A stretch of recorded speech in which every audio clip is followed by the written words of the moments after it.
उत्तराखंड में मॉनसून की एंट्री के साथ उन डिजास्टर जोन को लेकर चिंता बढ़ गई है जो न केवल उत्तराखंड बल्कि राष्ट्रीय स्तर पर भी बेहद संवेदनशील माने गए हैं। अध्ययन में स्पष्ट हुआ है कि राज्य के कई इलाके भूस्खलन क्षेत्र में ही बसाए गए हैं। इसलिए मॉनसून की आहट ऐसे इलाकों में बड़े खतरे के रूप में देखी जाती है। बड़ी बात यह है कि जिन जिलों को भूस्खलन के लिहाज से संवेदनशील माना गया है, ऐसे क्षेत्रों में भी बड़े निर्माण से परहेज नहीं किया जा रहा। आपदा प्रबंधन के एग्जीक्यूटिव डायरेक्टर पीयूष रौतेला कहते हैं कि प्रदेश में लोगों ने पारंपरिक वास स्थलों को छोड़कर बड़ी गलती की है। पारंपरिक हमारे रूप से शहर थे, क्योंकि बसने के लिए आपको खेती और पानी चाहिए, और खेती और पानी जो है वो लैंडस्लाइड के पास हो गए। परंतु साथ ही यहाँ के जो लोग थे परंपरागत रूप से जानते थे कि जो ये लैंडस्लाइड मटेरियल है ये रिएक्टिवेट हो सकता है, तो वो इसके ठीक ऊपर नहीं बसते थे। बसने के लिए ऊपर जो पत्थर वाली ज़मीन थी उसके ऊपर बसते थे। खेती के लिए, पानी के लिए रोज़ 2-4 किलोमीटर चला करते थे। परंतु समय के साथ हमारी जीवन शैली में परिवर्तन आया, हमें आराम चाहिए, नीचे सड़क आ गई, तो हम आके उन स्थानों पे बसने लगे जहाँ पे हमारे पूर्वज नहीं बसा करते थे। चाहे वो जोशीमठ हो, चाहे दूसरे शहर हों, हम गलत जगह पे बसना हमने शुरू किया और जो परंपरागत ज्ञान था उसकी अनदेखी की। वैज्ञानिक पहले ही स्पष्ट कर चुके हैं कि इस बार गर्मी ने जिस तरह रिकॉर्ड तोड़े हैं, उसी तरह बारिश भी पिछले सालों की तुलना में ज्यादा हो सकती है। वैज्ञानिकों का यह आकलन उत्तराखंड के लिए किसी बड़ी चिंता से कम नहीं है।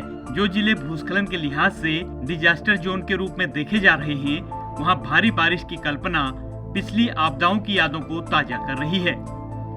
प्रदेश में मानसून के दौरान पुराने रिकॉर्ड और नए अध्ययन राज्य सरकार के अलावा स्थानीय लोगों को भी सीख देते हैं। लेकिन इन घटनाओं से सीखने के बजाय सरकार और आम लोग मानव निर्मित आपदाओं को निमंत्रण दे रहे हैं। आइए आपको बताते हैं कैसे बढ़ा है लैंडस्लाइड का खतरा। पर्वतीय क्षेत्रों में कई इलाके लैंडस्लाइड के बाद आए मलबे के मटेरियल पर तैयार हुए। निश्चित कैरिंग कैपेसिटी वाले इन कमजोर भू क्षेत्रों में बड़े निर्माण हुए। बड़े प्रोजेक्ट और नई सड़कों ने भी लैंडस्लाइड का राज्य में खतरा बढ़ाया। भूस्खलन क्षेत्र के ठीक ऊपर या गाढ़ गदेरों में बसी बस्तियां सबसे ज्यादा संवेदनशील। नदियों से हो रहा कटाव भी कुछ इलाकों के लिए भूस्खलन के लिए जिम्मेदार। पहाड़ों पर सही ड्रेनेज सिस्टम न होना भी चिंताजनक। उत्तराखंड में भूस्खलन क्षेत्र के रूप में डिजास्टर जोन की गंभीरता को इस बात से भी समझा जा सकता है कि इसरो की एक रिपोर्ट में देश भर के करीब 147 शहरों में उत्तराखंड के कई शहरों को टॉप 10 में जगह दी गई थी।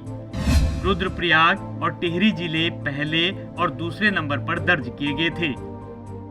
17 राज्य और 2 केंद्र शासित राज्यों के 147 जिलों की भूस्खलन यानी लैंडस्लाइड सेंसिटिविटी के ऊपर एक आकलन किया गया था और 1, 2, 3 करके बताया गया था कि कौन सा जिला सबसे संवेदनशील है। उत्तराखंड के लिए एक बार फिर से बहुत बड़ी खतरे की घंटी कि हमारे प्रदेश का रुद्रप्रयाग जिला इन 147 जिलों की फहरिस्त में सबसे ऊपर था। उसके बाद में दूसरे नंबर पर टिहरी जिला था और इसी पूरी फहरिस्त के जो टॉप 30 जिले थे उनमें से 6 जिले हमारे उत्तराखंड राज्य के थे।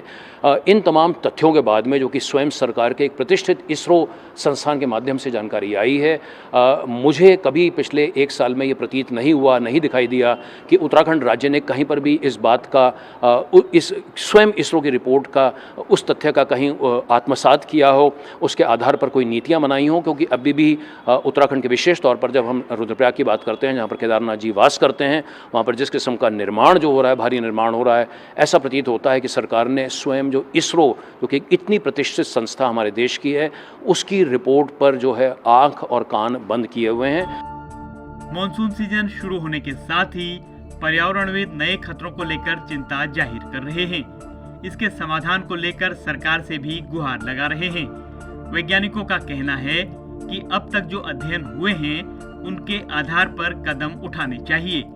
तमाम प्रतिष्ठित संस्थानों की रिपोर्ट को नजरअंदाज करने के बजाय एक्शन प्लान के आधार पर ठोस उपाय लागू करने चाहिए। ईटीवी भारत के लिए देहरादून से नवीन उनियाल की रिपोर्ट।